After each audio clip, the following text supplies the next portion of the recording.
enjoy my very first podcast episode. Title it as Drag Me to Hell because that's what I've been experiencing. I'm being dragged to hell. Anyway.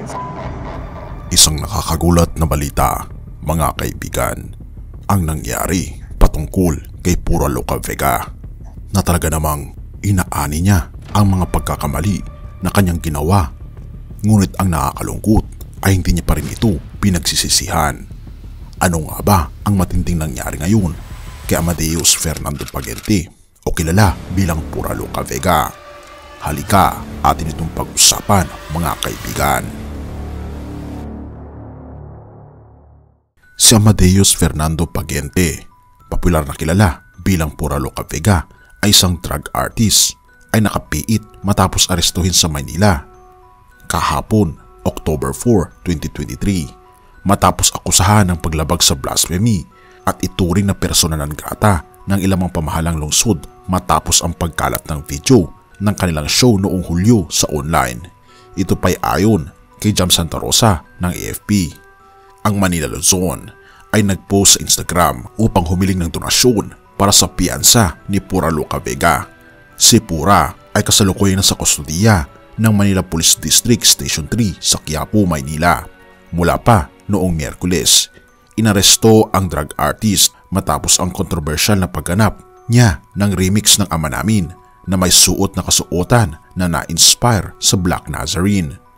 Ang mga deboto ng Black Nazarene, Hijos del Nazareno, ang nag-file ng kaso laban kay Pura na sinasabing nilabag niya ang Revised Penal Code, Article 201 at nilabag ang reliyosong paniniwala ng mga deboto.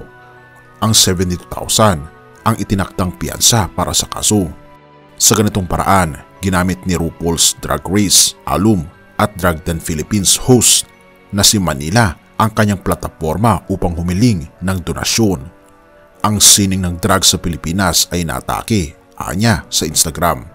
Ngayon, ika-4 ng Oktubre 2023, at Pura Loca Vega mula sa @DragDenPH ay inaresto ng Philippine National Police dahil sa paglabag sa Article 201, mga immoral na doktrina, kabastusang pampublikasyon at pagpapakita ng mga kabastusan.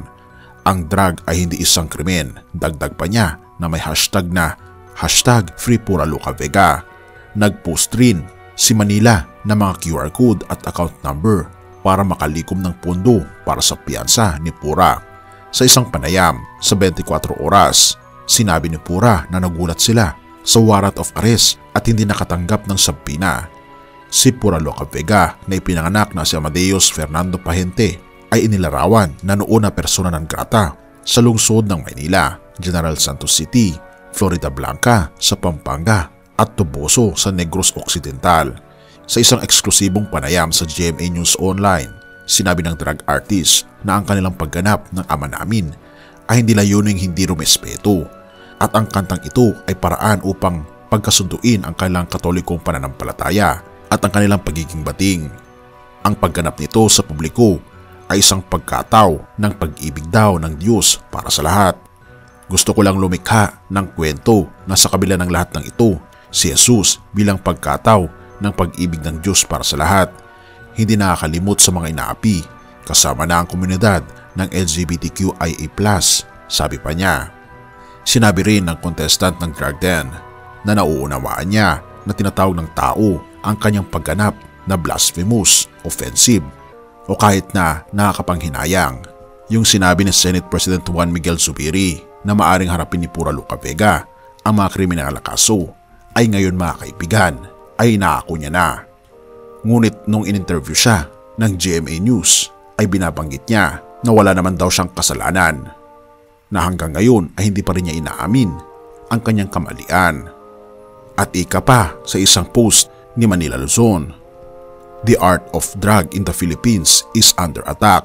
Today, October 4, 2023, at Pura Loca Vega from @DragDenPH was arrested by the Philippine National Police for violating Article 201.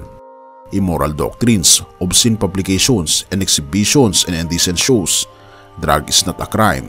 Swipe to donate for their bail. #FreePuraLocaVega." Kung ating mapapansin, mga kaibigan, pinapairal ng LGBT community, ang tinatawag nilang pride. Ngunit alam nyo ba na ang pride, dito nagsimula ang kasalanan ni Satanas doon sa langit na bayan, na kung saan tinawag siyang Lucifer at siya ay lumagapak sa lupa dahil sa kanyang pagiging pride, na ito ang kanyang pinapasa ngayon, partikular sa LGBT community. Kaya naman, hindi natin may pagkakaila na si Pura Luca Vega ay hindi niya kayang ibaba ang kanyang pride na magpakumbaba at aminin ang kanyang pagkakasala, at hindi sana hahantong sa ganitong problema na kanyang kinaharapan ngayon, ang pagkakapihit niya sa kulungan. Ito ay isang panawagan sa bawat isa na lagi tayong magpakumbaba at aminin ang ating mga pagkakasala. Unang Juan 1 verse 9. Ngunit kung ipinagtatapat natin sa Diyos ang ating mga kasalanan, maasahan nating patatawarin niya ang ating mga kasalanan at lilinisin tayo sa lahat ng uri ng kasamaan dahil matuwid siya. Tunay nga mga kaibigan, matuwid ang ating Panginoong Diyos, at anumang klase ng kasalanan ay patatawarin ng ating Panginoong Diyos, anuman ito o gaano man ito kasama. Ang importante ay tayo ay magpakumbaba sa kanyang harapan at hilingin ang kapatawaran ng ating pagkakasala at tanggapin ang kapatawaran na ito, at tayo ay mapapatawad. Purihin ang ating Panginoong Diyos at salamat kaibigan sa iyong panonood. Tayo ay manalangin. Ama naming banal, mga Panginoon naming Diyos, kami po ay lumalapit sa inyo. Dahil punong-puno, Panginoon, ang aming puso ng pride, tulungan kami, Panginoon, na ibaba ito. Magkaroon ng pagpapakumbaba ng katulad ng aming Panginoong Jesucristo. Aminin ang aming mga pagkakasala. Tunay nga po, Panginoon, na kami po ay makasalanan. Amin po itong sinusurrender sa inyo. Patawarin niyo po kami. At nawa, Panginoon, tulungan niyo rin po ang mga kaibigan po namin na aminin ang kanilang mga pagkakasala at patawarin niyo po sila. Salamat, Panginoon, sa pagkakataong ito, at patawarin po kami at pakalinisin po kami sa lahat ng aming pagkukulang at pagkakasala, pagkat ito aming sabot hiling sa matamis na pangalan ng aming Panginoon Jesus. Amen.